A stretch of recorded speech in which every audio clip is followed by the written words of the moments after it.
morning, I want to ask each and every one of us, what is it that you're doing to invest as an individual, as an organization, as a business that you're running, and also accelerating progress? I know for women, and I know I'm in that WhatsApp group, and this is off camera.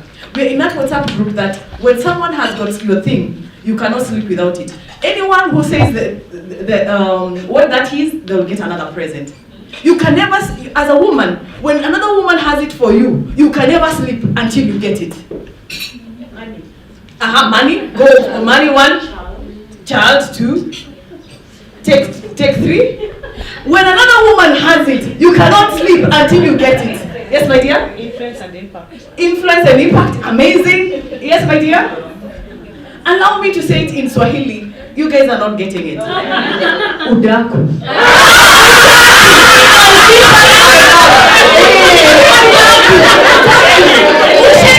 Let me tell you, there's something we say, as some women say, you'd rather sleep with my money and my debt, but do not sleep with my nini. My sister. What is it that you're doing with that udaku to accelerate progress? And our conversation this morning is going to be geared towards that. Allow me to say that I want to get into to moderation, the session for moderation. But let me recognize our guest this morning, Honorable Esther Pasari, our Nairobi County Women Rep. We are grateful to have you this morning.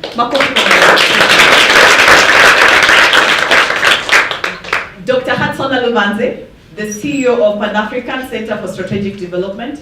Thank you for supporting women. We are grateful to have you here and also to open for us this amazing event. Thank you so much. Allow me to recognize in absentia the Managing Director of Kenya Investment Authority, Madam June Chepkemei, who is represented here by Madam Josephine, and she'll be sharing with us what she has for us this morning. And this opportunity, allow me to call in our panelists so that we can get in and have a discussion and see what is it that the women are doing to enable the investment. What is it that women are doing to accelerate growth? Thank you so much, and as I call them, kindly come and join me at the stage. Allow me to call in the Assistant Director, Kenya National Highway Authority, Madam Matilda Kerich Mwangi. Karibu sana. Makofi kwa Madam Matilda. Allow me to call in Madam Lois Mwangi, who is the head of branches at Sidian Bank. Madam Lois, welcome. Great, thank you so much. Allow me to call a very able chief chef,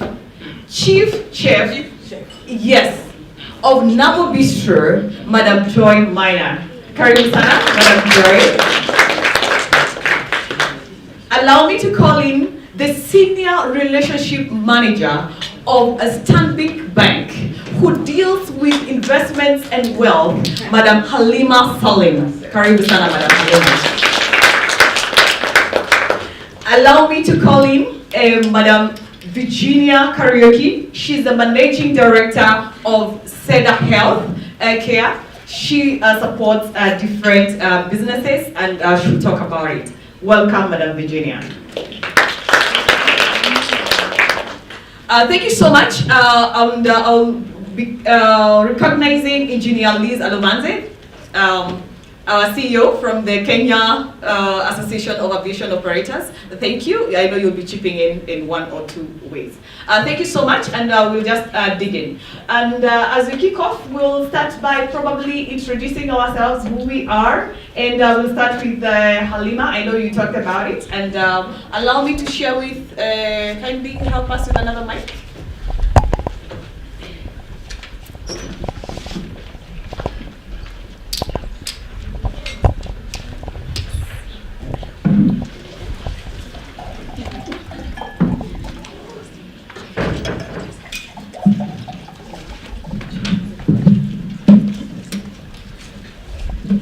Good morning, everybody. My name is Halima Salim. I'm a Senior Relationship Manager, a private wealth professional with Stanbic Bank Kenya.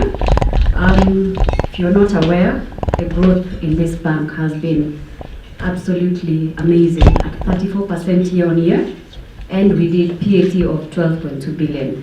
I'm here today to discuss about wealth creation, and I'm looking forward to just have an engagement with yourselves. Thank you. Thanks, Halima. We totally appreciate. And let's go to Madam Matilda, representing the public sector. Over to you. Good morning, everyone. My name is Matilda Mwangi, as I've said before, working in Kenya National Highways Authority, which is a public sector organization in the road subsector. As you've heard, we actually deal with roads. I believe everybody here has heard about Kenha. We are the ones who build what we call the super highways, the major roads that you see around. And my role is in the area of HR, which is quite a challenging position, given that the majority of people we deal with are the engineers. And we all know all those issues that are associated with people who are on the other spectrum of the technical skills. So and this is something that we don't experience it elsewhere. So it's a new area for us, and we had to deal with those things. Apart from the women issues, we have all those other things that are related to HR. I have over 20 years experience in the public sector. Previously, I worked with the Office of the President, and then I went to multimedia for a while. I took a career break at some point, and now back again to my career of HR. Thank you very much. Thank you so much, Madam Matilda. I totally appreciate it. Over to you, Lois. All right, as said earlier, my name is Lois Mwangi. I'm head of branches. I've been a career banker for the last in excess of 20 years. As I said earlier, I'm very passionate about transformation and impact, especially when it comes to entrepreneurs, and I have a particular passion on women and youth. We are spread across the country. Sigan Bank is formerly Karen Bank. We are celebrating 40 years this year, and of course our foundation is on micro and groups. So many of our customers originally started within a socio-economic empowerment group. The Vikundis, the Chairmans that we know today. And many of them today are serious entrepreneurs who have grown from very small to medium, large enterprises. So that basically brings me to my discussion today. We will be talking about access to finance, especially when it comes to supporting women who are entrepreneurs. And I'm looking forward to a very good discussion. Great, thank you, Lois. Over to you, Chief Chef. Morning once again, ladies. Morning. As I mentioned, my name is Joy, or Chef Joy, the ones who know me. Just very briefly, my organization or my restaurant is called Nabo Bistro. It's now 5 years old. Yeah, we're now 4 years old. We're turning 4 in November. I'm very passionate about what I do. From the longest I can remember, I've always wanted to be a chef, and I was encouraged by my family to basically go after my dreams. And after doing so, I decided to come back home and take on the challenge of actually starting something from scratch, which is what Nabo Bistro is. So literally, it's my baby, it's my passion project, it's my everything. And by the end of this, I want to learn to hear from women who have actually taken the same journey, who have made the decision to open their own business. We know it's not easy. And I'm also here to share the experience that I've been and gone through. So thank you. Great, thank you, Joy. Appreciate it. Over to you, Virginia. Good morning, everyone. Good morning. I'm Virginia, once again, the Managing Director, SEDA Healthcare. And SEDA Healthcare deals with diagnostics. We are the suppliers of what doctors use on you when they're doing full blood analysis, HIV test, pregnancy test, just to get you to understand what exactly we do. So those machines that they use on you when you're going to hospital, if it's ultrasound, we are the suppliers to those hospitals. So I'm here to share my experience as a woman entrepreneur in business. and in the space, and the opportunities and challenges that we face. Yes. Great, thank you so much. Allow me to kick off with the assistant director. You are an inspiration to many in the public sector. You are in the office of the president, then you've gone to Kenha is referred probably, if it's not the first, one of the biggest parastatals in the country. Is it probably the first or the second? But it's in tier 1. Yes, You have? We are actually one of the super skills. Yes. But among others, not as alone. Not stand alone, Yes. but looking at, I think that we had a discussion and we were discussing about where the parastatal is based. When you come from Central Bank, Kenha is also there. You're in tier 1, but you're an assistant director. What is it that you do to model other young women within the organization so then you can be able to grow them? Okay. Thank you very much for even recognizing that we are, we like to think ourselves that we are the super, I mean, we are there. Yes. Yeah, we are there. And basically because even of our mandate is quite big. Yes. Yes. Mm-hmm. It's good also to recognize that Kenya has not been there for so long. Yeah, this is actually our 14th year. Okay. But we have made several steps to being recognized. And when it comes to HR, Yes. where I work, it is actually about developing people. Yes. When we bring them on board, and especially in Kenya, where the field of engineering is quite is a unique field, Yes. and there are not many participants in it. Yes. So what we've done, of course, as you know, a public sector is always guided by the policy. Yes. The policy guidelines, and we are among the best organizations in terms of crafting, formulating those policies that help people. In one aspect, one of the policies that is that mentoring and coaching. And we pushed it through the board. But it's also, I recognize that it's one thing to have a policy and one thing to bring it alive. Yes. So together with my team, we actually always have many discussions on this. And I'm glad that most of the things that we really want to do is on the role on the women, uplifting women to their higher levels.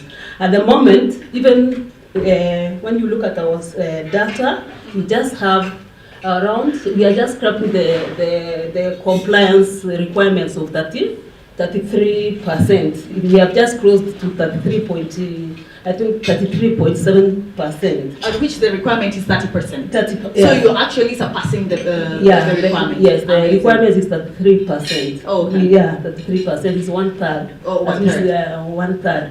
So we bring them on board, and we also we partner with several partnerships. Okay. Luckily, we have sponsors in terms of like the African Development Bank. Okay. They come in and we try to push the lady agenda. For example, we've succeeded with a number of us to push ladies from just having qualifications, the basic qualifications, to even pushing it to master's degree. Okay. Yeah, master's degree in the engineering field, Yes. because that's where the majority of our staff are. Okay. We also have conversations Yes. among ourselves Yes. on when we have various events, like when we have a family day, we would like to focus on how women can be helped. So out of that, we have policies, like we have already a policy on creche, the provision of creche For the children. for our women. Yes. When the women come, they come in several packages. They are a mother, they are a daughter of somebody, and we also take care of their child care needs. So we are lucky that we have established a child care creche for them at our headquarters offices, among others. Maybe to start with, let me talk about those two for you. I think that is amazing. Yeah. And I think what I've been able to pick for the women development within such a great organization. It is the mentoring and the coaching to be able to uplift these women, to be able to be in the same field or in a male-dominated organization. And that's amazing. Thank you so much, Madam Matilda. Lois, you talk about entrepreneurship, you talk about supporting these women, but you're leading a very big docket within the CBN Bank, the docket of all the branches within the country and outside the country. What is it that you're doing to support the women to be able to be at that particular help and access to finance, both individually and also the women entrepreneur? Over to you. All right, so of course we are an employer and we give equal opportunities to both men and women. We've been able to grow a lot of our young girls who have come in from college. We give them opportunities to come and work. We invest in them, we train them, and we give them equal opportunities for growth. So when you look at my team, for example, the 46 branch managers, we have almost a 50-50 sharing between the men and the women, which is very commendable. If you walk into our branches, you'll find a lot of young professional women who are well skilled. Many of them are also, young mothers. So we are able to give them opportunities for them to be able to balance both careers and of course their home duties. Yeah. And of course to give them opportunities for them to grow. Now when it comes to the women entrepreneurs, that is really where most of our work is every day, to support the entrepreneurs to be able to grow in their businesses. So right from the individuals, the micro group customers, those who are just starting off, maybe within the communities, they want to come together for a chama, and then out of that social enterprise, they want to do some economic empowerment. I talked about some of the programs that I'm very passionate about, and one of them is water. Because when you go to the rural Kenya, maybe in Nairobi it's a little different, but when you go out of town, you find that water is one of the biggest challenges that prevails. So if, and of course we know that within the households, the women and the children are the ones who actually go out there to look for water.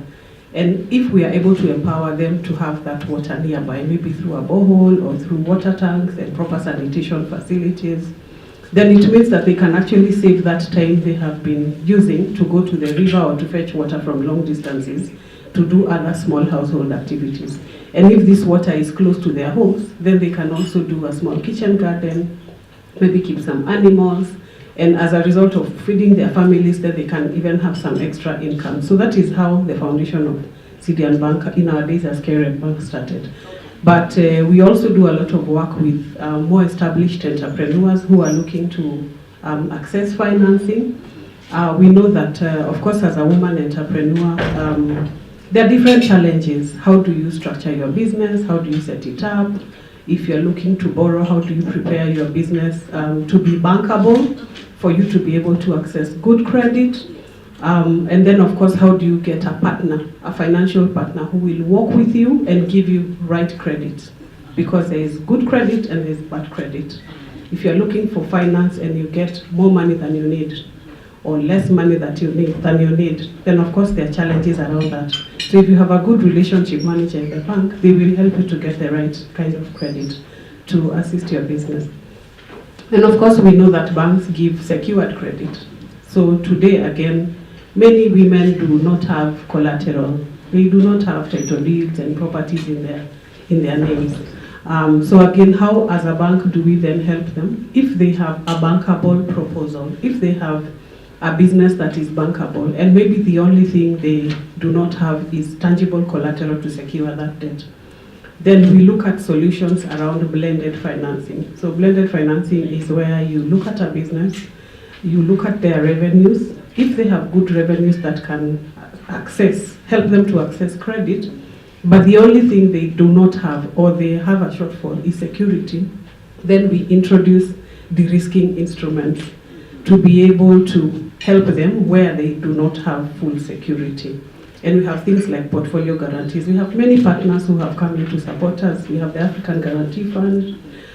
They have given us portfolio guarantees of up to 50%. So if you have a good proposal and the only thing you don't have is security, then we can be able to give you up to 50% of that facility using the portfolio guarantees. And specifically for women, we have a special program with African Guarantee Fund that is called AFAWA that allows women to access credit up to 75%. And just allow me to dig in. Is it for the women who have businesses, or also for just a woman who is probably employed somewhere or at home? All right, so here we are talking about women who want to access credit, which therefore means that you must have some cash flow. You must have some revenues. Yes.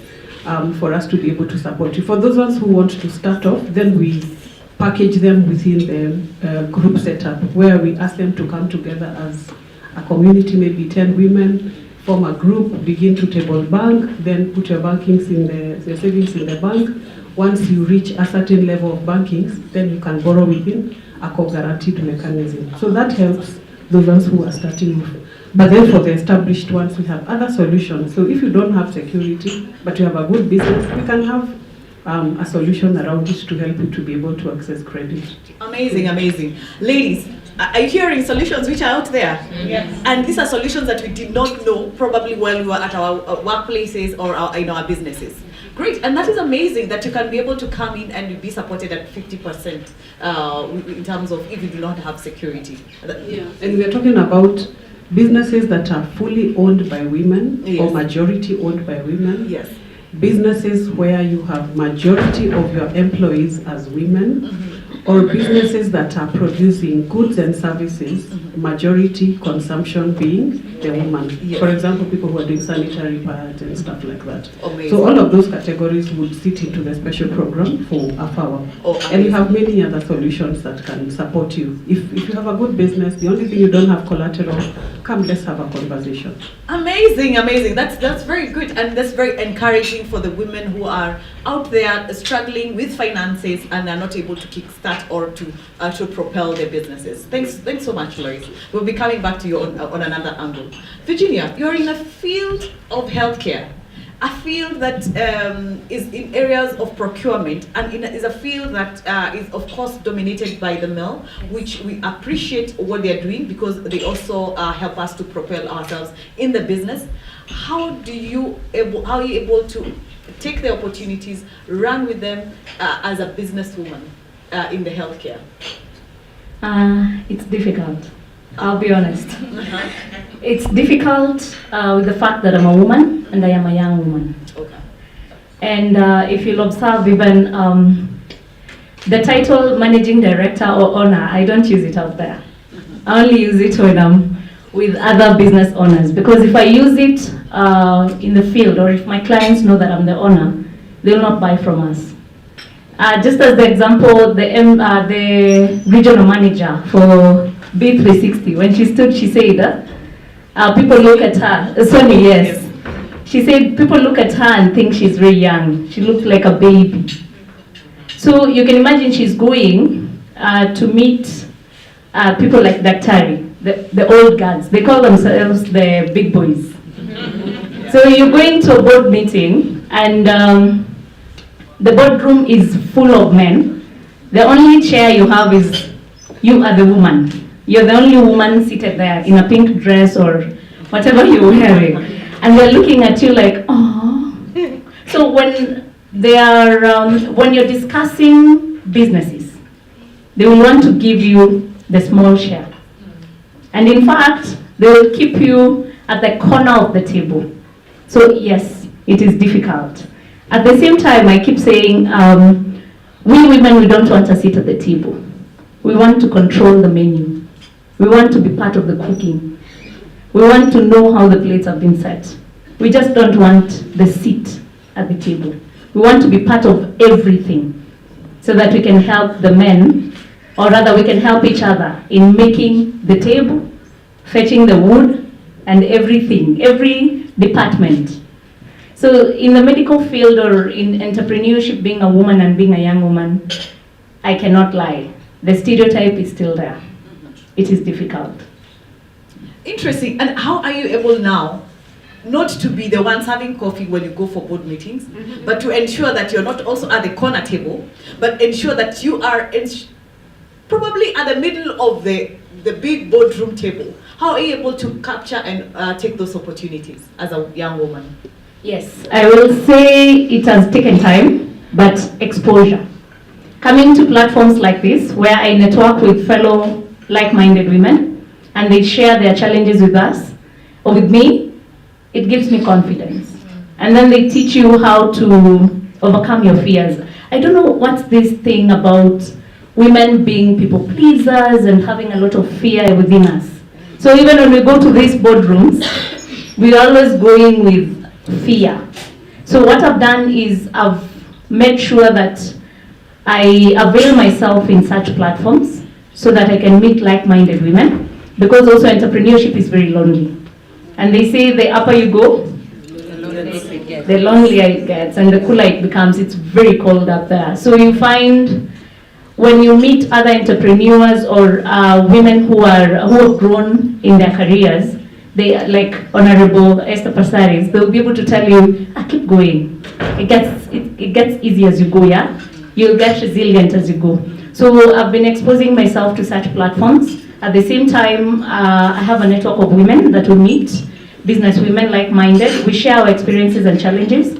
At the same time, getting to read more and find programs that will fill me with the knowledge that I need to run the business in the correct way, so that when I'm meeting the other players in the industry, I am equipped with knowledge. And now, once you have confidence to walk indoors. Okay. Yeah. Great, amazing, amazing. So take home from you is actually being there, being present, and ensuring that you're able to take that. But one key thing I want to ask us ladies, and probably be on your phone, maybe you will probably be having this issue, is how do you deal with the issue of imposter syndrome?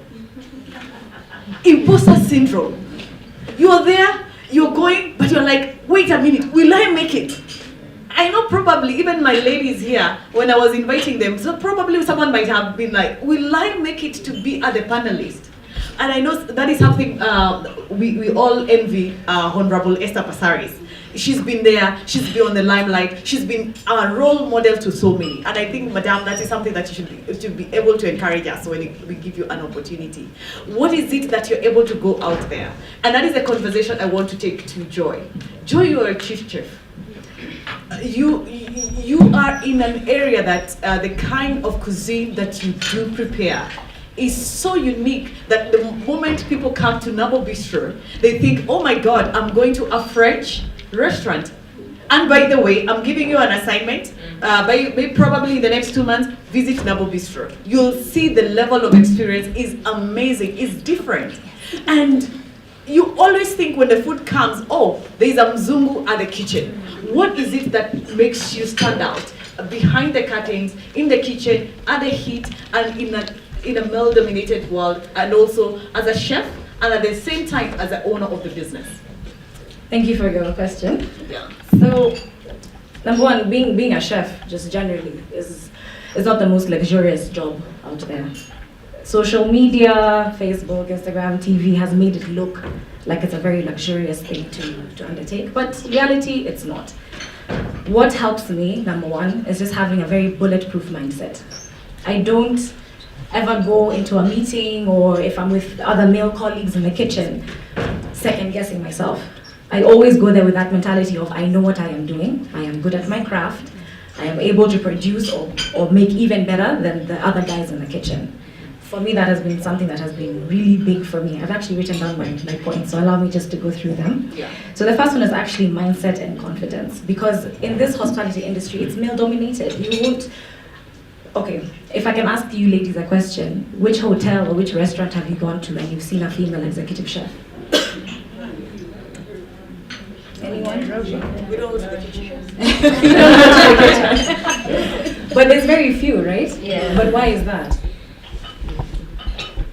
Maybe also us women here, especially in this industry, we don't have mentors, we don't have people out there to come and tell us, keep going. Yes, the hours are long. Yes, you're gonna work 18 to 20 hours, but keep going. Have confidence in yourself. Have that bulletproof mentality and that bulletproof mindset that when I come in here and I stand here, I demand respect. I demand respect from my male colleagues. Because if I'm to give you some examples of, even internships and places that I've worked out there. So before I used to work in Switzerland, that's where I did my official training. And for the longest time, I was always the only girl in the kitchen. Always. Everywhere I go, I'm the only girl. Everywhere I go, I'm the only girl. And I saw, let me use you for an example. Let's say you were the other female colleague, right? I'd see the way women would carry themselves, right? There's the people who come and say, hey, I'm here. It's me. Or, I'm not saying it's you, but I'm giving an example. You have the ones who go and cry and run and say, oh my God, this is just too much. I don't know what to do. The panic sets in, the fear sets in, the worry sets in, and you actually forget, hey, this is mine. It's my mind, it's my mindset. If I come with that bulletproof mentality, nothing can shake me. So, for me, that's my number one. And confidence. Confidence is key. You had mentioned there's some people here who didn't think they're going to make it on the panel. Absolutely, 100%. I was nervous. It's my first my first panel. But again, like what I keep saying, I have to have confidence. Come in, demand respect from the room, and then just see who's around you. You'd be surprised. There's so many people who actually want to support you, but because you don't allow yourself, and you don't put yourself in certain situations and certain in certain scenarios, you're not able to grow. So confidence, bulletproof mentality. Amazing. Summary sweet soda. Confidence, bulletproof mentality, and also standing out and commanding that space. Amazing, amazing. Halima, we are women who want to have the confidence. We are women who want to have the bulletproof mentality. But without something in our pocket, there's a problem. And that something is some money. Some wealth. How do you support?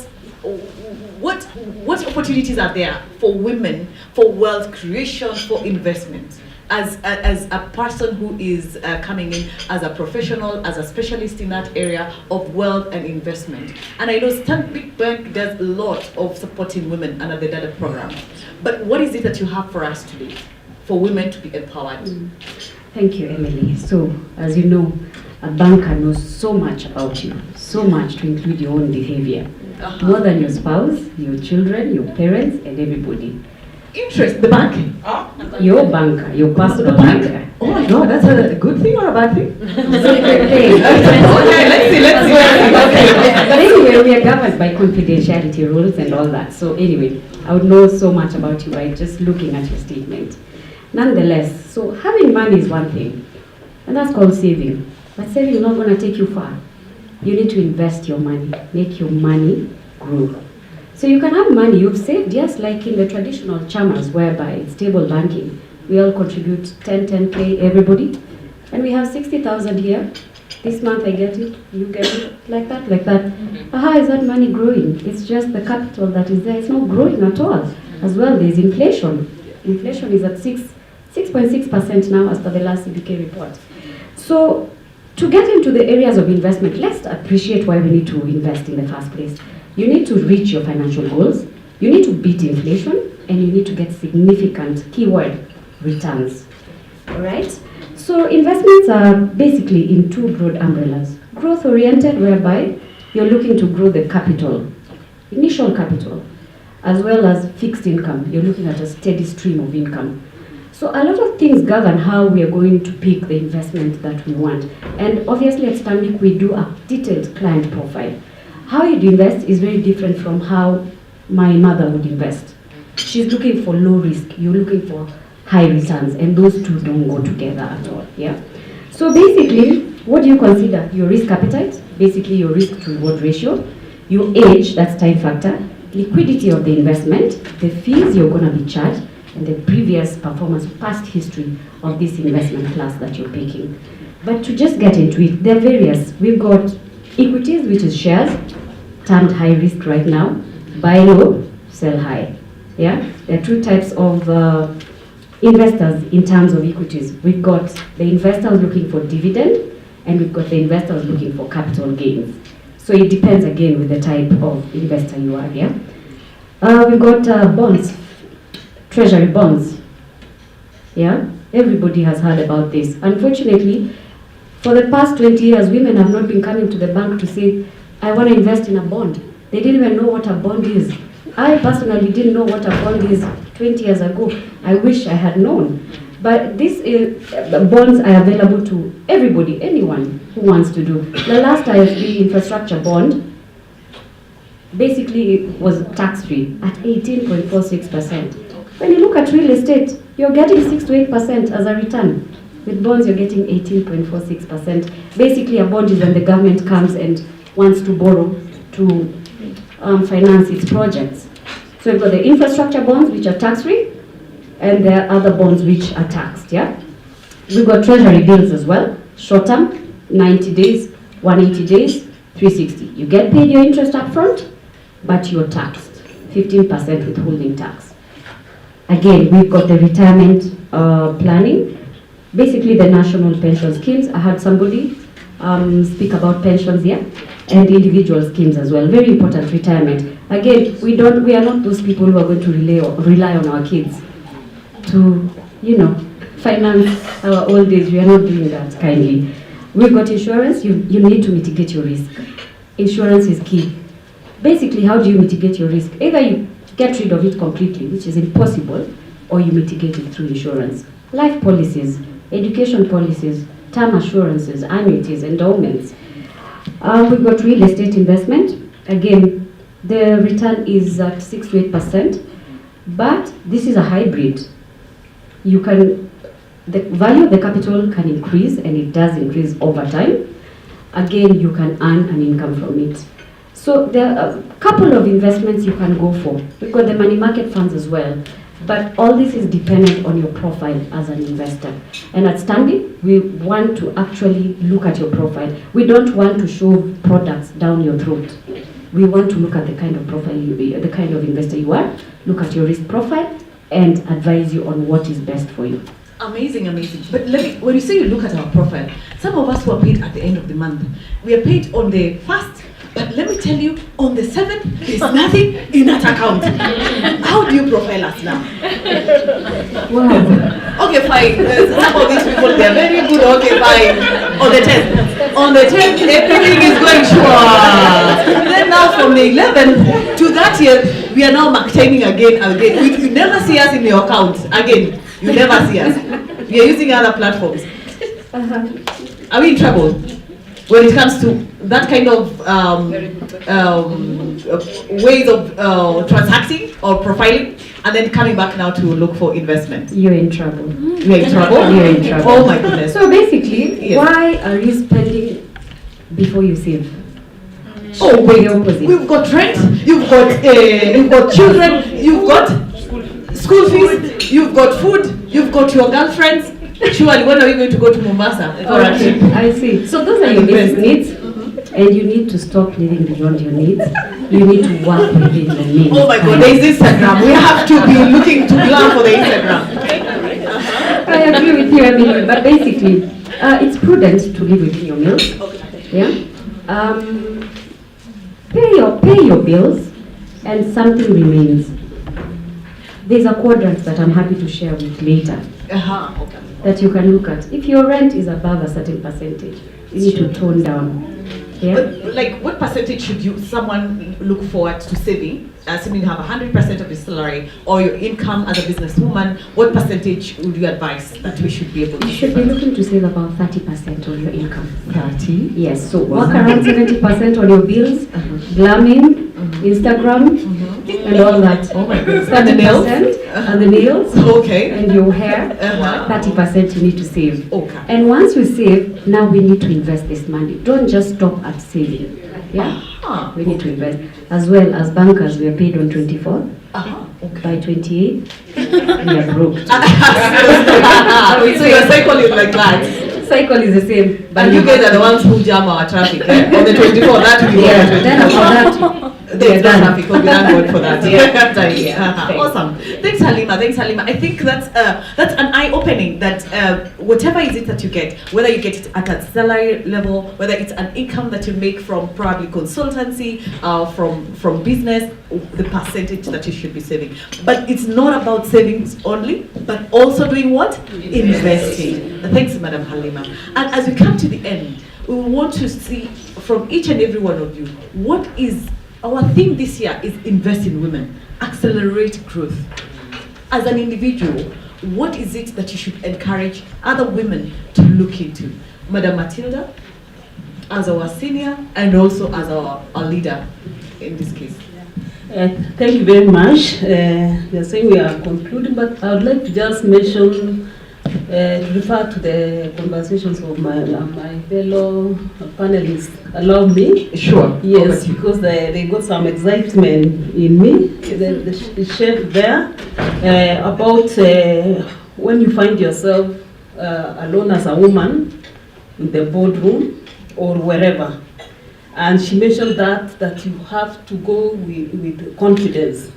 I mentioned that we have conversations, and that seems to dominate our conversations with my team there and fellow women, because when we get to the board, we kind of coy. Yeah, there's that, you feel shy. Yeah, that shyness, and somehow at that level, you stop being in control. Yes. Even it destabilizes you, even what you are going to talk about never comes out as intended. Yeah. So I really like that you have to go to be confident, but telling somebody to be confident is not enough. That's what we are talking about. So it really something that you have to reflect on a daily basis, that I want to get there. And as I say, most things begin at the what? Me level. Me level. Your experiences during the day. You must go later in the day and just reflect. Why did I feel? What was that fear about? Because we've all felt that. So we ought to digest it, we ought to reflect on it. And on my side, related to what you've asked me to do, we really want to go forward. Yes. And have sessions. Yes. For example, we are having a family fun day on 12th April, and we are calling upon one of the key speakers, not only people who talk about coaching and mentoring, but even people who do personal awareness, personal development. How do you get there? How do you rewire your mind to get rid of that fear? Because I'm telling you, so many years in my life, I lived in that. I can't get forward because of that. Timidity. I don't know whether it was culture-based or where it came from, but I was awfully shy. And I'm just beginning to get out of that. And I thank God, I say, never too late, you can begin anytime. So that is the one thing that we are going to create forums, conversations for people to look at that. So it's not enough even to have like a training, coaching and mentoring session, but we have actually to provide our staff with a debriefing sessions, where they reflect, where they can talk confidently and say their things in the privacy of everybody, because every lady comes with their own issues, and the welfare person will tell you, even when it is just an issue like a medical issue, a major medical issue affecting a lady, it is not just that issue. There are a number of things, and we are saying that we are well placed as women, because we are 360, we are 3D, or we are 4D. We can look at things all around. And I'm telling you, our discussion should be, women actually have so much advantage, as much as we feel that we are not prepared, or we don't have the capability, but we actually do. And we look all the time when there's an issue and there's a lady who comes around, there's a lady in charge of that area, they go to the depths of the issue and bring it and come out with solutions. Amazing. We are in an organization just like any other public sector. At the top there, there are very few role models. There are very few ladies coming up like us. We don't have a director who is a lady. When you go even to the deputy directors, out of the 45, we only have 5. So you can see how cold it is. So we have a lot to do, and we are purposing to have these forums to discuss and even support with those debriefings and all that, so that people can bring their whole and tell them, assure people that it is okay. Yes. You see the way I was this chef, she's the most feeling confident. Yes, she says she feels something when she comes, and everybody must realize that that is not something happening to you only, that it happens to everybody, and you have not brought it upon yourself. Just like many other things which happen to us. So it is, we need to have those discussions, and people have. And that is what we intend to do. We want also to use the ladies that have found themselves at the top there to just hold the hands of the other ones. Amazing, amazing. Thank you so much. Amazing. And we have got Lucy there. Lucy Kangeda does the flourishing mindset, where you do the changing of your mindset and looking at things, and also the debriefing and everything. And I'm happy you have the open day. You can invite her as a guest speaker. Business for you. Great. Lois, what is your closing when we come to the end? What is it that you're going to share for the women who are leaders, and also as a role model in the bank, and also having a high help up there? What is your parting shot? All right, I think for me, I'd like to say that we can do it. Yes. Just go out there, put yourself out there. Look for a good partner who can support you. For example, if you are starting a business, if you want to start investing, if you want to grow your business, find a good partner who can work with you in various aspects of your life. And then look for balance. So for me, balance works because we have to juggle all these many balls around our lives as women. Sometimes I like to forget that I'm a woman. When I'm doing my work especially, why should it matter that I'm a woman? So for me, the same way the gentleman will do it, the same way us women can be able to do it. So just go out there and get it done. Amazing. Great. Get the right partner. And by the way, do you know that if you are with people who are building you, you're going to grow 30%? But if you have people who surround you as your partners or the people you relate with, you're going to decrease your level of intellect to 60%. So choose, ask your neighbor, where are you? On the 30% to increase me or to decrease me at 60%? Thanks so much, I also want to say that when it comes to banking, my personal experience with women as customers is that number one, women are very loyal when it comes to being customers. So when a woman opens an account with you or commits to a facility or commits to a project, they will stick there unless something goes terribly wrong. The other experience that is very important, especially in respect to the topic of accessing credit, is that women pay. Amazing. Women honor their debts. So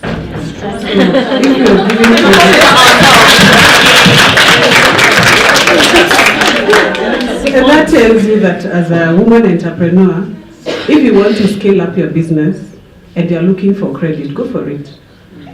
Because when you come to the bank, I'm just leaking a little secret, is that generally when we look at it from a whole profiling of customers, we notice that many women are good paymasters. They pay well. So trust levels of you being trusted to actually access credit are very high. So do not feel afraid to access credit. Even big credit. I'm happy the director of Kenha, HR Kenha is here. And some of our major contractors who are doing major projects are actually women contractors. Yet that is a very male-dominated sector. So as entrepreneurs, as young women, as professionals who are getting into different paths, just go for it. It's gonna be okay. Great, thank you so much. You've had the secrets and we are doing well. If you open a denium to, you better pay. Thank you so much. Virginia, parting short, what encouragement will you give to these women as a woman entrepreneur, and especially the ones who are not doing business, but they are thinking, what if I jump to business? what encouragement do you have for them today? Number one encouragement is don't despise small beginnings. It's the little things that are more sustainable than the big ones. Just to give a personal example is I started my business in 2018. I only had 50,000 shillings. And I was laid off from a company that I was working in. And they gave us some pension contribution. You know, they give you 50% for pension. Yeah. And out of that money, I spent some, it was during the holidays, pigia mwili pole, you know. And then I was just left with 50,000 shillings. And I asked myself, what am I going to do with this money? Because I am jobless and I don't know the future. And if I keep it, you know, your daughter will come there and tell you, oh, mom, I need chips, oh, this. The 50 is reducing. Right, Halima? So I decided, let me start a business. And I started selling paper bags, khaki bags. You know those? Yes. Those that were burnt by NEMA back then. Yes. So I started distributing khaki bags, grew the business to a point where when they were burnt now. And then I went into the medical industry. At that time, I went into the medical industry, the capital 150,000. And I tell you the truth, last year we did 37 million on sales revenues. So, in short, don't despise the small things. There's a story that goes for Ken Wamei. Do you come maize, Ken, your story? Ken Wamei was an old man who used to roast maize. Yes, and in the process of roasting maize, there's some women who came, they were doing chama. And they told Ken, why don't you join us? We usually contribute 200 every single day. And after that, after the year, we break the bank and get to know how much we have. And in the process, Ken contributed 200 to a point. It bought him a Nissan at first, went ahead, it bought him a minibus, went ahead, it bought him a bus in Nairobi. And he was still roasting his maize. So let's not despise humble beginnings. And the second lesson, just to finish up, is it is important for us to unlearn some things that we were told. Actually, the fear of most women is brought about from their early childhood. When our caregivers will tell you, remember you're a girl, kaa vizuri. You know, why are you sitting like that? That is where the fear comes from. Compared to our brothers, your mom would be harsher to you compared to your brothers. Like you drank water and maybe you're just about to take it to the kitchen. And you know our mothers in African culture, unangoja enjo latoke majuu. Yeah, exactly. Exactly. So that created fear within. So most of the places that our fear is coming from is from when we were children. So it's about time for us to unlearn that. And the last but not least is always show up. No matter how you're feeling, just show up. Once you show up, things will fall into place. Thank you. Amazing, amazing. Humble beginnings. Show up, of course, on whatever opportunities that are there, and grab and also unlearn. We always say, you unlearn. You do what? There are three of them. We say what? Unlearn. Learn. And relearn. So let's all say together, unlearn, learn, and relearn. Thank you so much. Just to add on. Yes.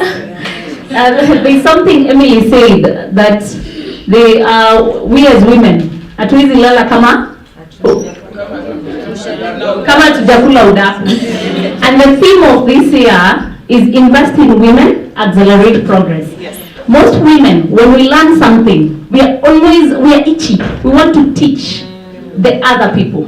And for a very long time, men, when they get in high positions, they work for men.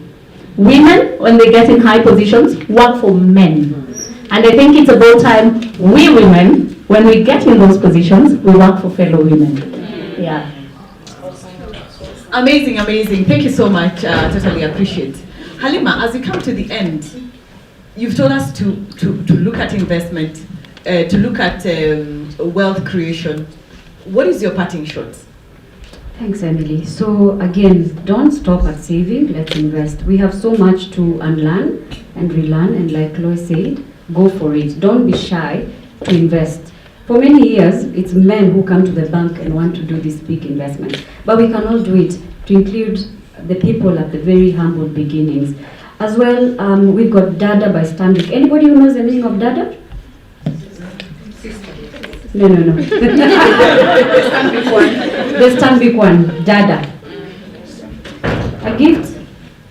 I'll give a gift, a really good gift. Nobody? Okay. So Dada means dare to aspire and dare to achieve.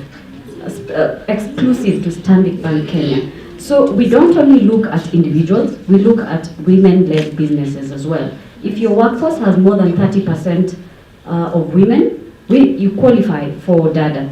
If your shareholding of business is more than 50%, you qualify. So my colleague as well, Cindy, is a business manager within our business and commercial banking, and she deals with a lot of Dada clients, both at business level, and refers the individuals. Again, please separate your income. You've got a business, please pay yourself a salary. Please invest in your personal name as well. Don't just save, again, invest your money. Thank you. And as a parting shot, 80% of money is behavior. 20% is knowledge in your head. From Warren Buffett. Amazing. Dada, dare to aspire, dare to achieve. Dare to aspire, dare to achieve. Correct. You aspire and then you Absolutely. achieve. Amazing. Thank you. Chef, are you dared to aspire? Are you dared to achieve? Absolutely. What is your parting shot to encourage these women to take it up on whatever fields that we are in, whether it's in the public sector, private sector, as leaders, as people who are aspiring to be leaders, and also as business, or women or entrepreneurs? Okay, so I have three things. Skill. Number one, skill. Everybody in this room has a skill, right? Yeah. Yes or no? Yes. You may work in a bank, you may work in a hospital, you may be an engineer, but you also have that skill. Take time to nurture your skill. Because that skill, for example, if something was to happen with Kenha, for example, what skill can you fall back on? That you can rely on yourself, that you know now with my personal skill, I'm able to put myself out there, I'm able to work as an entrepreneur because of my skill. Number two, I'd like to say is exposure. Can I put you on the spot? Jennifer, can I? Thank you. So we had the privilege of meeting each other today for the first time. And when we were talking, the first thing you said, I'm in communications, I do this, I do that, communications. And I asked you, okay, so what about your job? Where are you working? And you said, mine is a bit complicated because I don't have a job. Then what we talked about your skill. And with us talking is when I found out that you actually want to be a pastry chef. So how do you then apply your skill, put that skill to your passion, right? And then how do you expose yourself? How do you expose your skill, right? For example, we're sitting at the Kempinski. You have an opportunity to walk outside, go and look at how they're doing their service. That's exposure.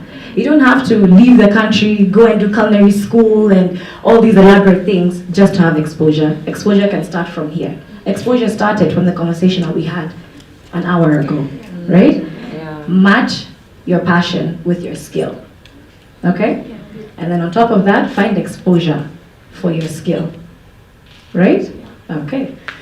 The last thing for me is manufacturing opportunities. That's a very, very important thing for me. Just, it goes along with what we're saying. When you have your skill, when you're finding your passion, how do you now manufacture those opportunities? There are so many ways to start a business.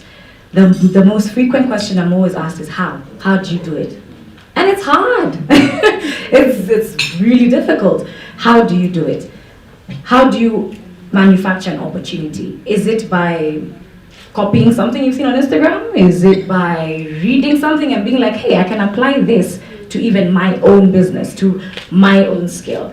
So those are, I think, for me, the three things. Your skill, find a skill that matches your passion. find something that you can be able to expose yourself, expose your skill, find somewhere you can expose your skill. And number 3, manufacture your own opportunities. Do not wait. Do not wait for somebody to come and say, hey, by the way, we can be partners, I have money, so we partners at this restaurant together. No, grab and seize your own opportunities. Amazing, amazing. How about to the ladies? I think what these ladies are talking about, and they have talked about this morning, is summarized by one thing. Anyone here who has ever seen a pink cow? A pink cow? Pink cow? Now, what will happen if you saw a pink cow? You're driving, you're coming to Kempinski. What will happen when you see a pink cow? You'll stop. The next thing you'll do is what? Take a photo. The next thing you'll do after taking that photo is doing it, posting it. And then after posting it, you'll call your friend and tell them, oh my God, I just saw a pink cow. And what these ladies are talking about is asking us, each and every one of us, to be a pink cow.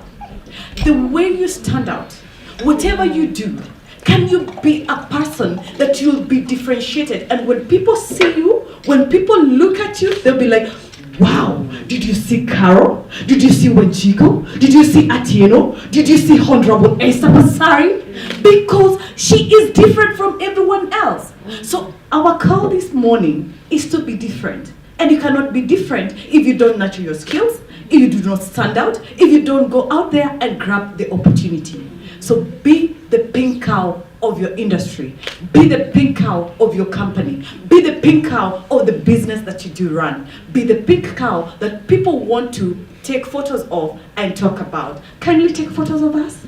Now, take up your phone. Take the pink cows here now. Now take up your phone. Take up a picture as you take our seats. Thank you so much.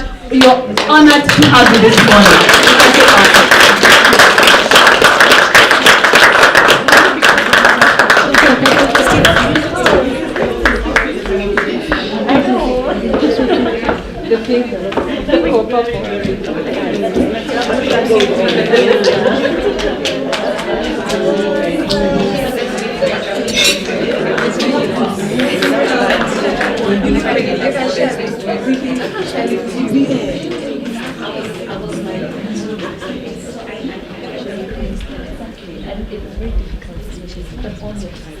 Great.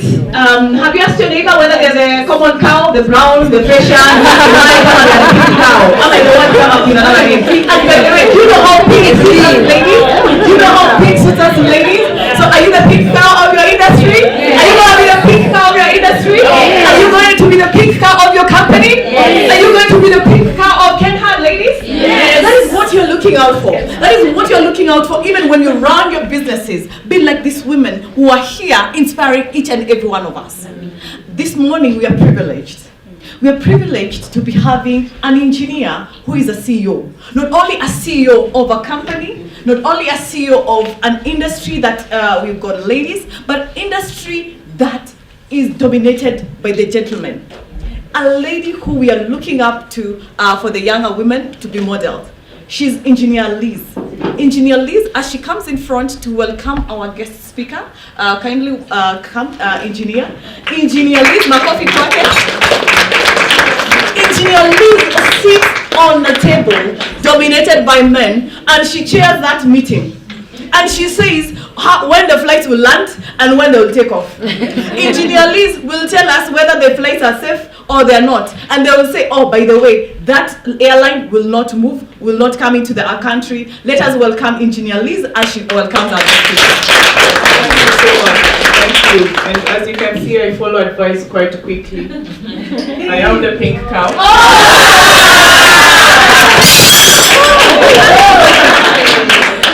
I like joke over there. It is great honor that I want to give a small biopsy about our chief guest, Honorable Esther Passaris, OGW MP. She's a member of Parliament for Nairobi County in the Republic of Kenya. The Honorable Esther Muthoni Passaris, OGW, is a Kenyan Member of Parliament, representing the capital, Nairobi County, since August 2017, and a member of the Pan-African Parliament since 2023. She is an accomplished businesswoman, political leader, and social entrepreneur having been awarded the Guinness Stout Effort Award in 1995 for empowering deaf persons at Sharper Images, her first company. In 2002, Honorable Passaris established Adapt a Light Limited, which I know we all very know about, the pioneer lighting and outdoor advertising company, through which she is credited with revolutionizing the outdoor advertising scene and successfully introducing the concept of public-private partnership in Kenya by implementing a project to install lighting infrastructure in the streets of Nairobi and informal settlements. In recognition of this groundbreaking effort, the then President of Kenya, His Excellency Mwai Kibaki, conferred Honorable Passaris the title of Order of the Grand Warrior, OGW, in 2005. In 2009, she was honored with the Habitat Business Award by UN Habitat for the same feat. Previously, Honorable Passaris served in the Health Committee, the Public Investments Committee, and the Special Funds Accounts Committee. She is currently a member of the Lands Committee and Housing, Urban Development and Public Works Committee. Honorable Passaris is also a founding member of the Kenyan Parliamentary Caucus on Sustainable Development Goals and Business, and an active member of the Kenyan chapter of the African Parliamentaries Against Corruption. I need to take a breath. Those are so many accolades. And it continues. Internationally, Honorable Passaris is the chapter chair, Eastern and Southern Africa at Unite Parliamentarians Network, for Global Health, as well as a member of the Global Parliamentary Alliance for Health, Rights and Development, and European Parliamentary Forum for Sexual and Reproductive Rights. In June 2019, she was appointed to the Political Bureau of the African Forum for Urban Safety as an executive member to develop and implement urban safety and crime prevention policies and programs in East Africa. In recognition for her dedication to poverty eradication through business incubation, Honorable Passaris was nominated to become Senator for Kenya to the World Business Angels Investment Forum. Another notable international recognition includes the Exceptional Woman of Excellence Awards, conferred at the Women Economic Forum 2019 in New Delhi, India. Since 2019, Honorable Passaris has been an active member of the Kenya-China Parliamentary Friendship Group. In 2020, she was convened and was elected chairperson of the Kenya-Israel Parliamentary Friendship Group, and was recently inducted to the World Health Hellenic Interparliamentary Association as one of only 2 African MPs of Greek origin. Honorable Passaris holds a bachelor degree in International Business Administration from United States International University and is a Vital Voice Fellow. I'm done. You can see quite the accolade there. We're very, very humbled and pleased to welcome you as our chief guest. Kindly, you can come take the stadium and share with us a bit of your wisdom. Karibu sana.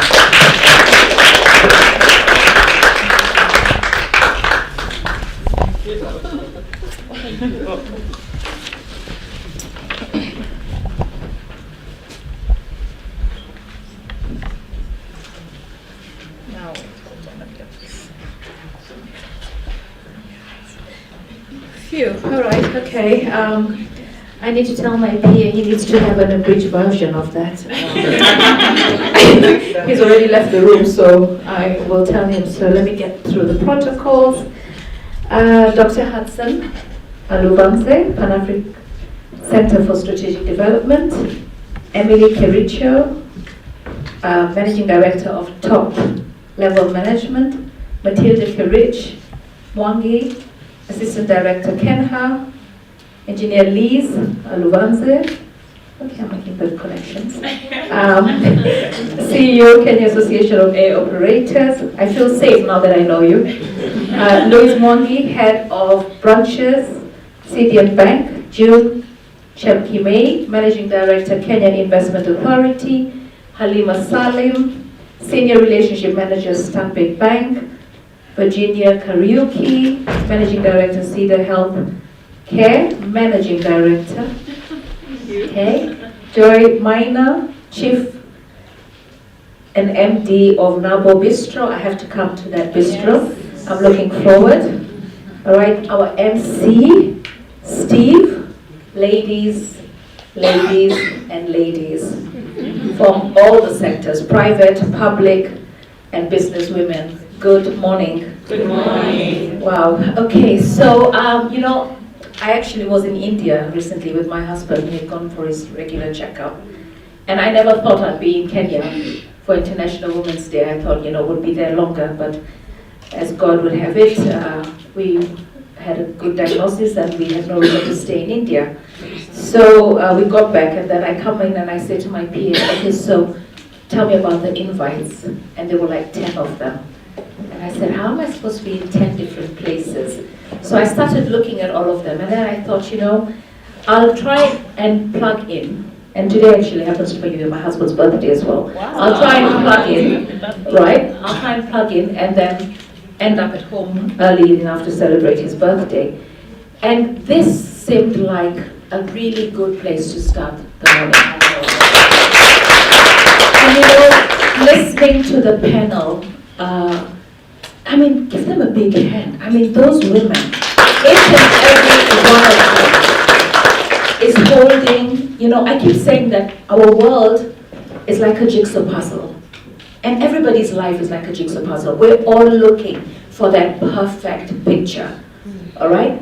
And unfortunately, you cannot have the perfect picture on your own. Everybody has a piece.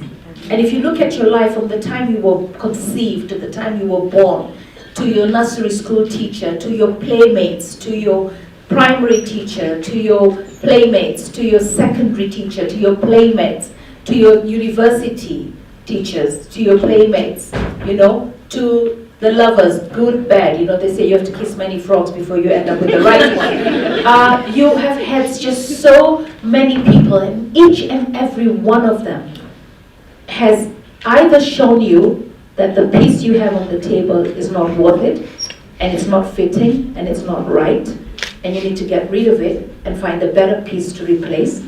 All right, so with 8 billion people in the world, you are allowed to be choosy. All right, you're allowed to choose the right people to bring pieces on your perfect picture. All right, and there are many who've given you an ability to put a piece there. And I think we end with it'll be a shame to go through life and not having completed the picture. All right, so that's what you're aiming at. All right, what is the picture? And is the picture fixed? It's not.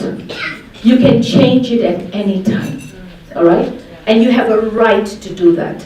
You know, women who are in battered marriages, right? Some stay until it ends up as a statistics, and we call it femicide. Others say, you know what, enough is enough. I'm getting out of this marriage. I don't care if I start from zero. I don't care what everyone says, but I'm putting my pieces together. Again, my pieces, my jigsaw puzzle pieces, and I'm going to make the perfect picture. And many have succeeded, all right? There are men who have succeeded and women who have succeeded coming from single homes. They used to call them broken homes. They're not broken homes, all right? They're just places where pieces are not fit well, and they need to find the right pieces and make it. And we've had such success stories coming from single women, right? Then somebody will stand up and say, I was raised by a single mom. I think we had the Equity Bank chair, Munga once said, I was from a single mom, and look at what I've achieved. And we've had so many such cases. And as we celebrate today, right, I just want to know, the challenge I want to give all of you is go into yesterday, all right? Today is International Women's Day, but just go into yesterday, go into last week, go into last month, go into last year. There were many things that were worth your celebration. From today, you will go into tomorrow, you'll go into next week, you'll go into next month, you'll go into next year. If God gives us the grace of life, every single day you're working towards that perfect picture, all right? And there are some things that will be really ugly, some things that you've gone through that you wish you never had gone through them, and you feel that They slowed you down, but they were lessons, good lessons. It took me 3 election cycles from 2007 to 2017, 10 years of losing elections and wondering, why am I even doing this, you know? And then in 2017, because I didn't give up, and I didn't give up because of a conversation with my daughter, you know? I remember when Baba Raila Odinga held my hand in Kibra and said, welcome back, because I'd taken a break from politics. And my daughter saw it on the TV. She comes to me and she goes, honestly, Mom, are you a sucker for losing? And I was like, what? She goes, why would you run again? I mean, you've lost 3 times. And I was like, okay. And then she goes, and don't you get it? You're Kikuyu. Why are you always with ODM? You know? So I went into my room, and I'm sure all of you have had these moments, because you don't get to the space you're sitting in right now without this moment. This moment where you just connect with your maker, and you have a conversation with him. And you say, all right, God, now I need you. You heard what she just said. Yeah. 2 things. If I don't win this next election, right, I'm going to have to stand up and tell my daughter, yeah, I'm a sucker for failure. All right? So I need to win this next election. I need her to know that even if you fail 3 times, you don't give up, you continue. The next thing, I need to show my daughter that tribalism will not hold. This is where everything will break. I can be in ODM, a Kikuyu, perceived Kikuyu, because I'd like to think of myself as Kenyan. You know, when I have Dutch, Kikuyu, and Greek blood, it's very difficult to feel Kikuyu. I like to feel Kenyan. You know, so I wanted her to understand, and I could see this grouping.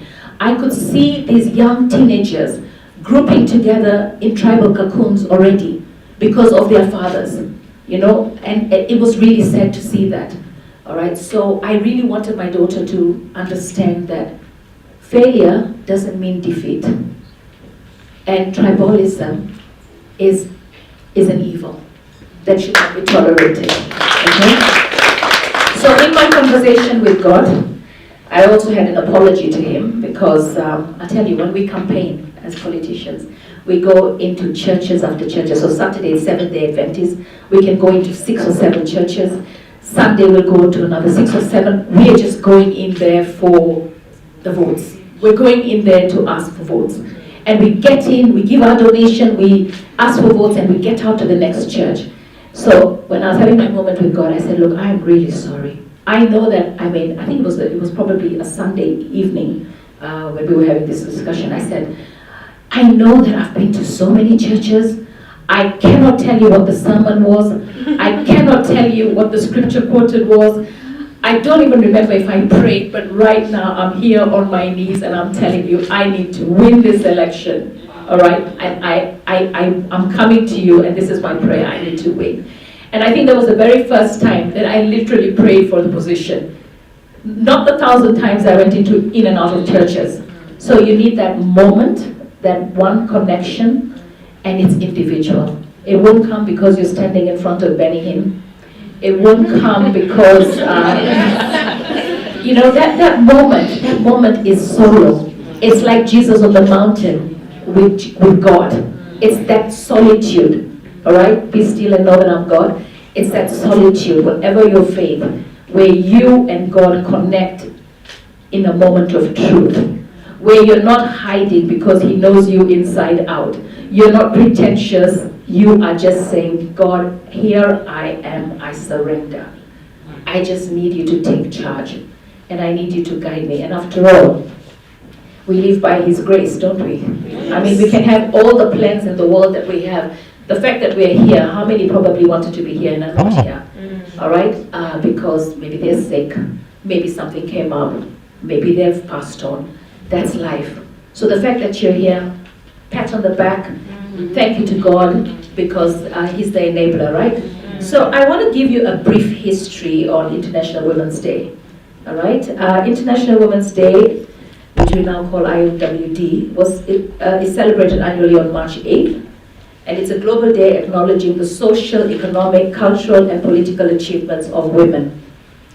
The day also marks a call to action for accelerating gender parity, encouraging reflection, advocacy, and action to continue breaking down barriers for women and girls around the globe.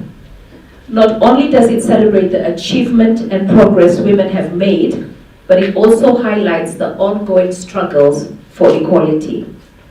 IWD has its origins in the early 20th century, which arose from the labor movements in North America and Europe. The first National Women's Day was observed in the United States on February 28, 1909, which was organized by the Socialist Party of America to commemorate the 1908 garment workers' strike in New York, where women protested against poor working conditions. Later, in 1910, German activist Clara Zetkin proposed International Women's Day at the International Women's Conference in Copenhagen, Denmark. The idea was unanimously approved by the attendees from 17 countries, leading to the first observance in March 1911 in several European countries, with over 1 million participants advocating for women's rights. Over the years, the day has grown to become a global day of recognition and celebration. The United Nations began celebrating the day in 1975. 2 years later, in 1977, the UN General Assembly invited member states to proclaim March 8th as the UN Day for Women's Rights and World Peace. And in 1996, it announced its first annual theme, Celebrating the Past, Planning for the Future. The global impact and future outlook. The significance of International Women's Day lies in its ability to provide a platform for collective action and collaboration in advocating for women's rights and empowerment. Further, the day is an opportunity to take stock of our accomplishments and renew our commitment to finding solutions that advance gender equality and give women and girls more power. All in all, this day is a reminder that gender parity is still far from being achieved. With the World Economic Forum's Global Gender Gap report of 2023 estimating that it will take another 131 years, not in our lifetime, to reach gender parity.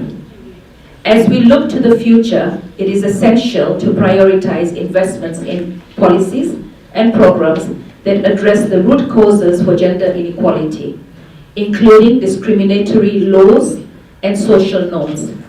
By working collaboratively across sectors and advocating for systemic change, we can create a more just and inclusive world where every woman and girl can fulfill her potential and contribute meaningfully to society. International Women's Day is an official holiday in 27 countries, including Burkina Faso, Guinea-Bissau, Eritrea, Madagascar, Uganda, Zambia, and Zambia. What is the role of men? It is crucial to acknowledge that achieving gender equality requires the active involvement and support of men as allies. By becoming allies in the fight for gender equality, men can help dismantle the patriarchal systems and create space for women to thrive. It's essential for men to listen to women's experiences, amplify their voices, and actively work towards creating a more inclusive and equitable society. Together, men and women can build a future where everyone, regardless of gender, can live free from discrimination and enjoy equal opportunities. What is the state of gender parity globally? The Women Economic Forum Global Gender Gap Index 2023 found that although global parity scores has recovered from pre-pandemic levels, the overall state of change has slowed down significantly. The index benchmarks 146 countries across 4 key dimensions: economic participation and opportunity, educational attainment, health and survival, and political empowerment, and tracks progress towards closing the gender gap over time. Of the 4 gaps tracked, political empowerment remains the largest, with only 22.1 closed, an increase of 0.1% from 2022. SDGs call for the world to achieve gender equality and empower all women and girls by 2030.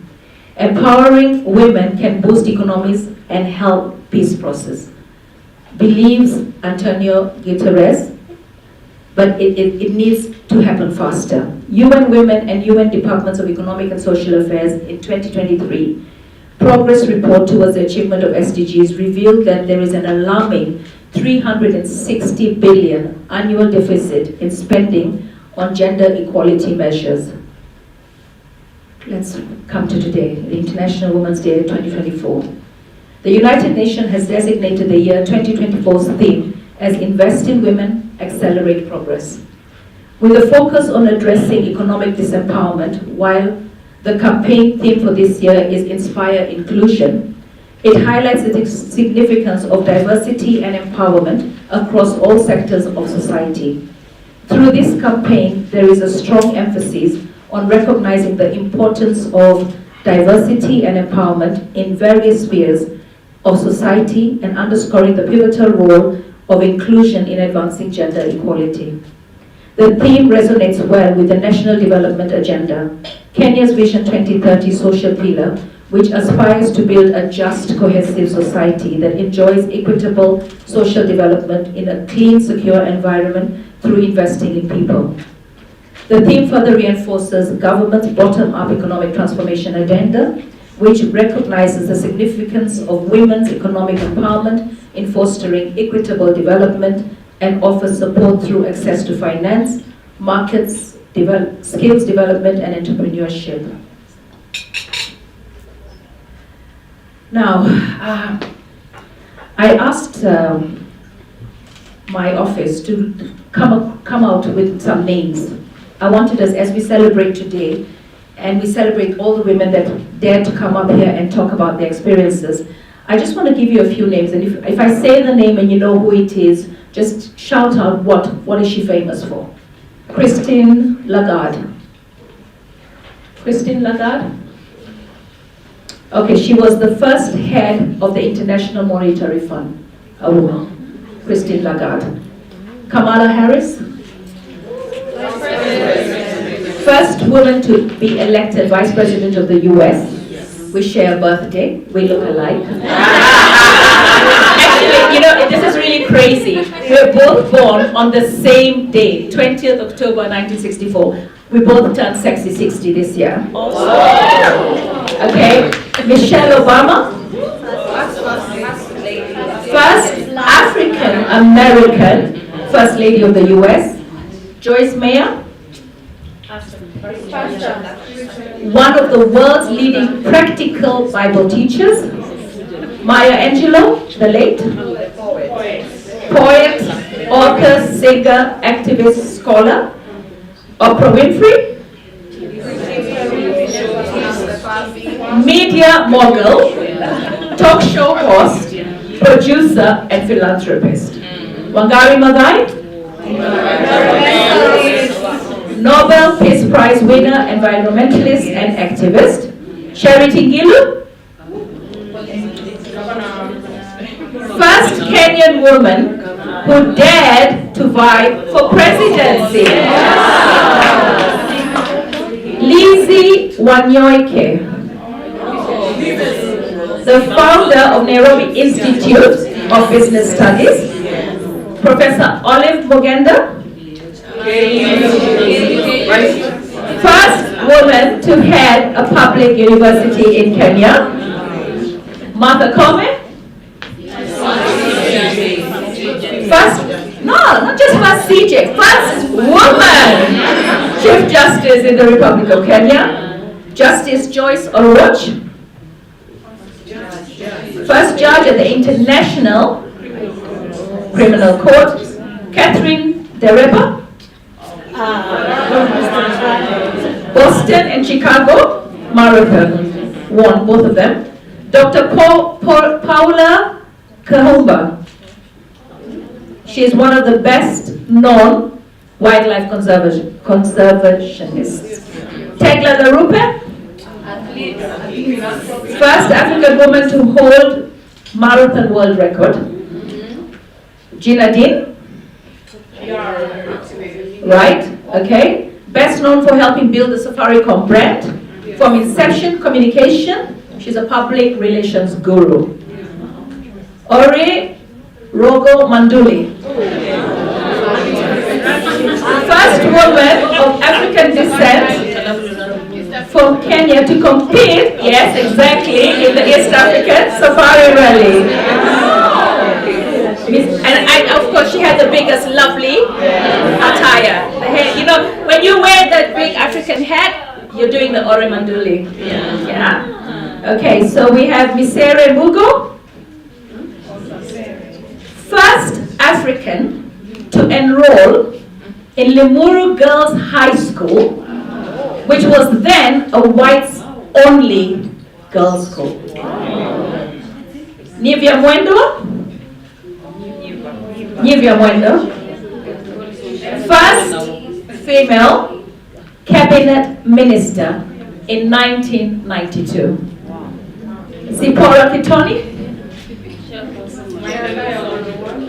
longest serving chair for the Maendeleo Wanawake organization. Grace Ogot, yes, the first African woman writer in English. Okay. Lupita Nyong'o, winner of an Academy Award for the film 12 Years a Slave. Rita Kavashe, right, CEO of the largest commercial motor vehicle assembler in Eastern and Central Africa. Jane Karuku, EABL, Group MD and CEO of the East African Breweries Limited. Are we not breaking the ceiling? Oh, yeah. I mean, this list can go on and on and on. So women, we're doing it, all right? Everybody in their own little space. So we create our own individual jigsaw, puzzle, picture. Every single day, just look at whether this piece actually is helping make your perfect picture. Don't waste time on pieces that will not help you, all right? So you're making your individual picture. You're making a picture for your family because as women, you carry the family, all right? You're making the picture of your community, your neighborhood, your country, all right? Your world. So every picture that you will create, you might not make like Wangari Maathai had her picture here in Kenya, but then she also made a picture to the whole world. Everybody knows who she was and what she stood for. And all it started for was my little thing is planting trees. So what's your little thing? How many pictures are you going to paint? All right? Because you don't need to paint one picture. All right? And the pictures of your life before that you're not very proud of, right? They were part of the lessons you learned. Somebody once said that your life is like a book.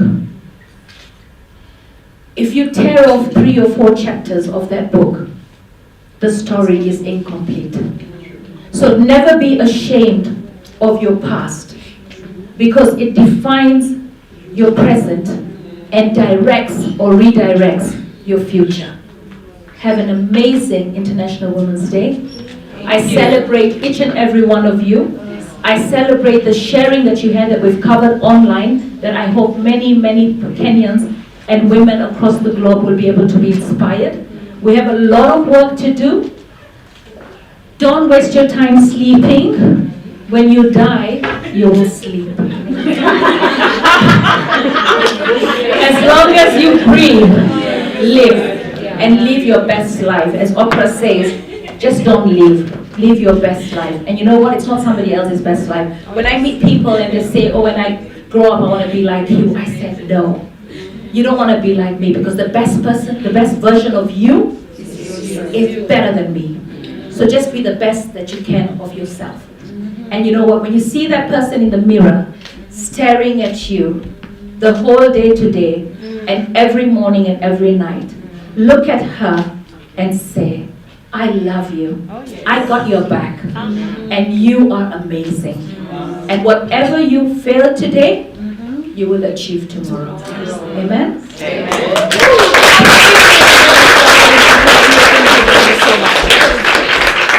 That was amazing, isn't it? And very powerful. Are you motivated? Are you motivated to love yourself? To go for whatever it is that you've been looking forward to? Great.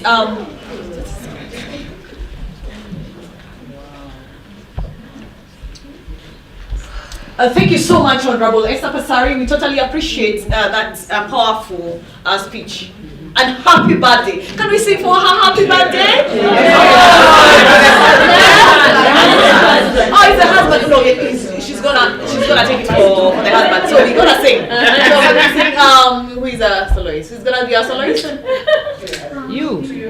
Happy birthday to him. Happy birthday to him. Happy birthday, dear him. Happy birthday to him. Thank you so much. The main purpose for the breakfast, the Transformative Women Breakfast, is to do an amazing thing. Number one, to meet, to network, and meet a new person, and also to be encouraged. But the other main thing is to do something called the lounge, and this lounge is going to something bigger. The Transformative Women Breakfast. Women have come together and they have asked, give us more time. Would you want more time? Or would you want such a platform? Oh, yes. Would you want a platform where we can interact more? Yes. Women have come together and they have asked, can we get more opportunities where we can have even a day full of interactions, of having sessions with someone like Honorable Esther Pasari. And so we will be launching something called the Africa Women Transformative Summit. Glass and probably a fork or something. Take a glass and we'll be launching it by making some noise. So when I say it, and then I will all launch. So today we will be launching the Africa Women Transformative Summit.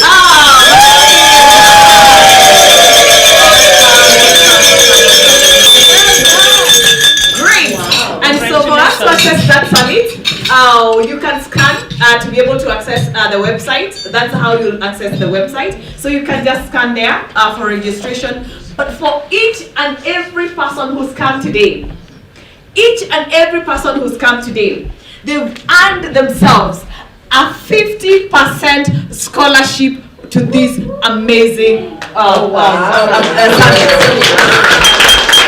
We have had a lot of interest from different partners in the country, patrons from the Europe and partners from the US, and specifically allow me to say that we will be having the University of Illinois as our main partner for this particular summit. Back over to them. Thank you so much. Great, we're almost coming to the end, and I know Madam June Chepkemei from Can Invest had sent out her remarks. Allow me to call in Josephine, just to say hi to people. Probably the remarks might be too long. You want to say just 2 words. Just 2 words. Just come in and say 2 words on behalf of Madam June. I know the remarks will be a bit long, but 2 words. As we call Daktari to give vote of thanks, Daktari Almamo.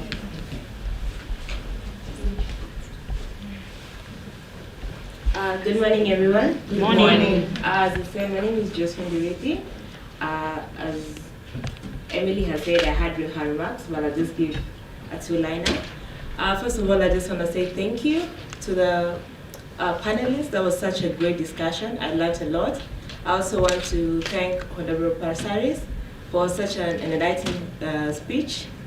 So at Can Invest, we have an initiative called Wekeza Dada, where we're trying to empower women also, just from trade to investment. We also encourage the women from the Mama Burgers to not just trade, but also invest. So we're welcome to Can Invest, and all our services are free. We are a government agency, by the way, for those who don't know us, with the mandate of promoting and facilitating investment in Kenya. So we look forward to having you there. Also, after the session, we can have more meaningful discussions, and I look to connect with every one of you. And thank you once more. As again, continue to empower women around you. As they say, when a woman is free and another one is not free, you're not really free. Yes. So think about it and ponder about it. Thank you. Wow. Thank you so much. That's really appreciate. Great. We come to the end, and allow me to call Dr. Ann Omamo to give the vote of thanks. Dr. I'm honored. It's not yet afternoon. Good morning again. Good morning. Aren't we all happy? Yes. Are you glad that you came? Yes. Did some learning take place? The teacher and me? Yes. Okay, you have learned something? Yes. I always have to ensure that after every lecture to confirm whether I taught something or people were just sleeping. So first, I would want to thank all of us for showing up. Clap for yourselves. Wonderful ladies. Make sure you get to know somebody new before you leave this place today. And take a photo with our chief guest. Oh yes. And share. You will say, I was with her. Okay? Yes. After you finish. Okay. Okay. We also want to thank the staff of Ken Pesky. The food. Nobody has had a stomach upset. Yeah, my mind reacts very fast. So if I'm safe, then you are safe. So for the chance to be here and to just be able to connect with each other. I also want to give thanks to our panelists for availing themselves and also sharing in their knowledge. And we live here at different people in terms of investment, in terms of growing our wealth, in terms of empowering each other and just stepping out into different spaces. So thank you for sharing with us the wealth of knowledge that you had. Thank you also to Dr. Ari. You are the man now amongst the women. The other men are just supporting us with photos. But you're the one who sat. Thank you, because we also need men to also be able to support us. And also to say thank you to the brains behind bringing us here together today. Top level management. Staff, where are you?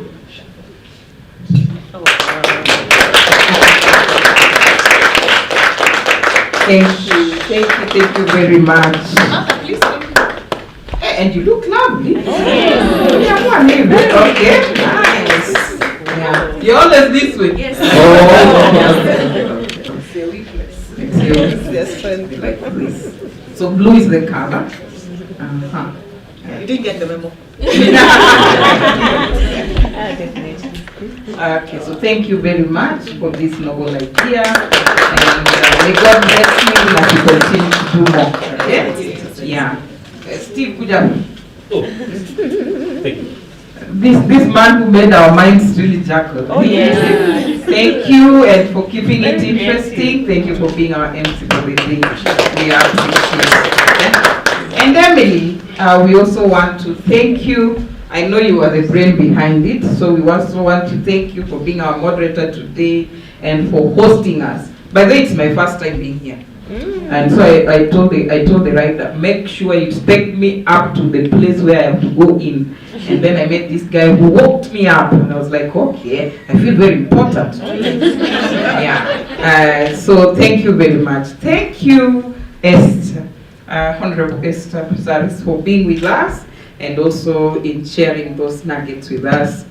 We admire you. Continue fighting, and all as women, we want to also support you. So you have our votes next time. Don't give up, okay? Yeah, you will still continue to have our votes. So thank you, and I think that comes to the end of this program. Can I invite you to a word of prayer? Yes. And then we do some photo. Okay, let us pray. We stand in honor as we pray. And God, we bless your name this morning. We give you glory and honor for life, for peace in our hearts, for joy, for the chance to be able to meet here today, Almighty God. We don't take it for granted. For what we have learned here, Almighty God, may we use it for the betterment of us women, Almighty God. May we be a source of power to others around us, Almighty God. For the connections that we will create here today, Almighty God, we pray that they will make positive impact in our lives as we depart, Almighty God, even to other errands or duties, Almighty God. May you be our source of strength. We bless and honor your name. In Jesus' name I do pray. Amen. Thank you. Great.